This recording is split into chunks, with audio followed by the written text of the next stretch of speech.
traveling through another dimension. A dimension not only of sight and sound, but of mind. A journey into a wondrous land whose boundaries are that of imagination. Your next stop.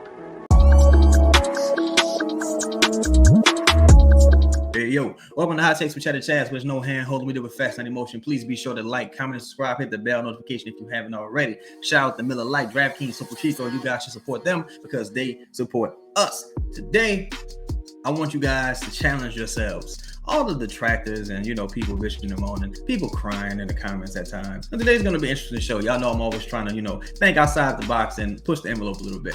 So I want you guys to imagine that everything is different. Brandon Ingram never was traded here from the Los Angeles Lakers.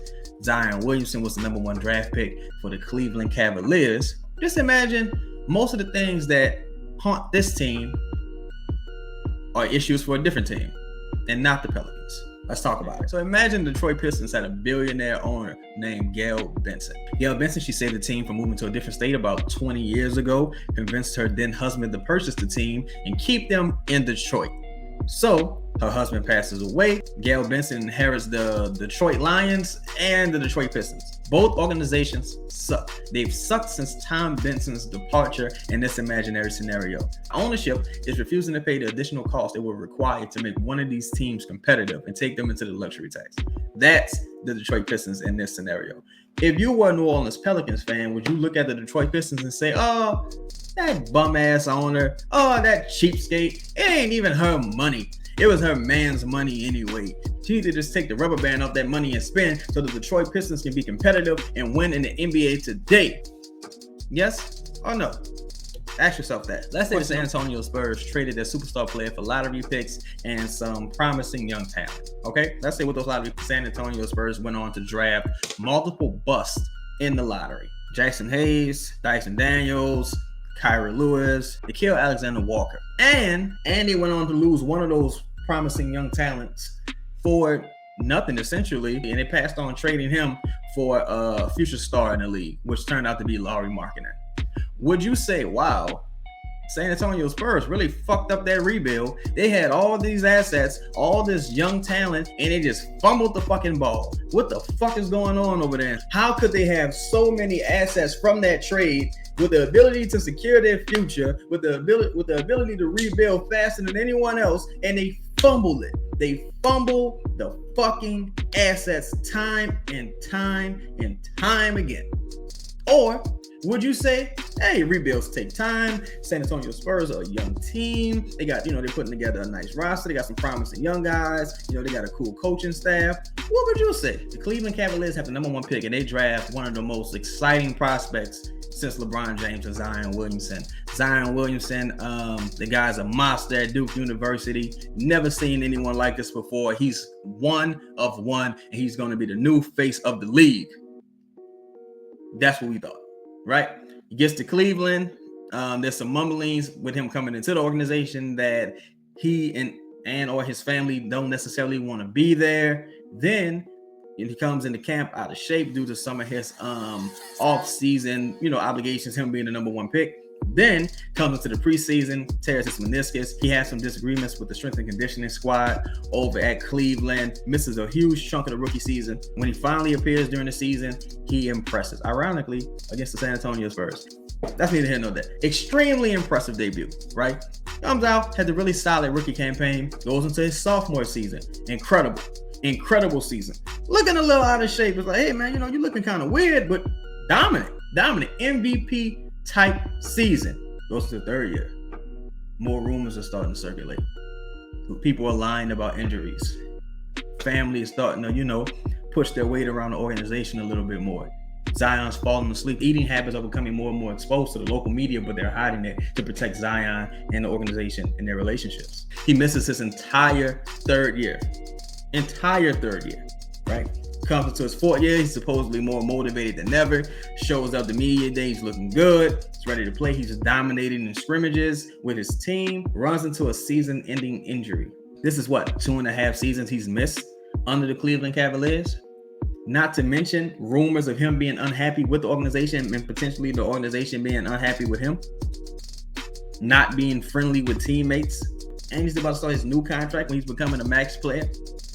Mind you, guy's a two-time All-Star, putting up incredible numbers at an incredible efficiency rate. He's dominant. He's a box office when he plays, which is rare. Now, would you, as an outside spectator, say, damn, the Cleveland Cavaliers really got a raw deal. They drafted that guy number 1, and he's a fucking bust. Meanwhile, Ja Morant is over there, and he's killing shit, figuratively. Having incredible seasons, all-star caliber player, dominant, just everything you would have hoped to bring into your organization to usher forward the rebuild. Or would you say, oh, man, Cleveland Cavaliers, they just need more time. They're going to figure it out. They're always trying to take players from small market teams. Damn, that sucks for Cleveland. I hope it all works out for Cleveland. What would you do? And finally, Brandon Ingram. Brandon Ingram, the number 2 pick for the Los Angeles Lakers. Never leaves the Lakers in this scenario. Stays with the Los Angeles Lakers this entire time. In his 7 years with the Los Angeles Lakers, the team makes the playoffs via the play-in once. Brandon Ingram coming out of Duke University, thought to be the next Kevin Durant. Originally, people were saying he's like 6'9", 6'10". This guy is unbelievable. Turns out this guy is really about 6'7", and he's more of a DeMar DeRozan comp versus Kevin Durant. Take a look at his numbers here. He's a one-time All-Star, no All-NBA selection, one-time Most Improved Player. In that same draft class, drafted behind him, you have Jaylen Brown, 2-time All-Star, All-NBA player, finals appearance with the Boston Celtics. I know that's a team accomplishment, but hey, he made it. You got Pascal Siakam, multiple-time All-Star, multiple-time All-NBA player, NBA champion, had an incredible year that year. Never quite rose to that occasion again, but phenomenal player all the same. If you were a fan of the Pelicans and you're watching the Los Angeles Lakers, would you look at Brandon Ingram and say, hey, that guy over there, number 14, he's the next Kevin Durant? There's no numbers to back this up. There's no tangible data or no measurements to back this up. If you were a Pelicans fan, you would look at the Los Angeles Lakers fan base and you would say, man, them dudes over there, a bunch of fucking idiots. They got this dude number 14. They think he about to be the next fucking Kevin Durant. He's barely fucking DeMar DeRozan. It's going into year 8. When's he going to show up? When is it going to happen? He's a one-time All-Star. He hasn't even come particularly close to reaching it a second time. He's nowhere near an All-NBA caliber player. Missing a lot of games, kind of like Zion in Cleveland. Having a steady decrease of games played each year. Got a coach fired. Some incidents behind the scenes with the team. Doesn't have the best relationship with some of the guys in the locker room. He misses a bunch of games. He's not exactly incredible from all 3 levels on the court. He plays a 2003 brand of basketball. He's only played 1 year with a winning record in his entire career. Now, I want you guys to be honest. Ask yourselves, if all of these things were going on with a different organization, one that you didn't love, one that you didn't care about, would you be as passive? Would you have as much empathy? Would you have as much remorse? Would you be as understanding? Or would you point and laugh and say, haha, look at them, they're fucked up. I'm glad it ain't us with those 2 guys. I'm glad it ain't us with that ownership. I'm glad it ain't us with Willie Green. I'm glad it ain't us drafting all these busts in the first round. Be honest with yourselves. Hey, that's been today's show. Yeah, nay, yes or no. At the end of the day, I'm just here to make you think. I can lead you to water, but I can't make you drink. A message from today's sponsor. With the NFL season right around the corner, nonstop football action is in sight. You can get in on the action with DraftKings Sportsbook, an official sports betting partner of the NFL. Right now, new customers can bet just $5 and score $200 in bonus bets instantly. Nobody's missing out on the action this season. All DraftKings customers can take advantage of 2 new offers every game day this September. Life's more fun when you're in on the action. Download the DraftKings Sportsbook app before kickoff. Use code BOOT to get $200 in bonus bets instantly when you just bet $5 on any NFL bet. Only on DraftKings Sportsbook with code BOOT. The crown is yours.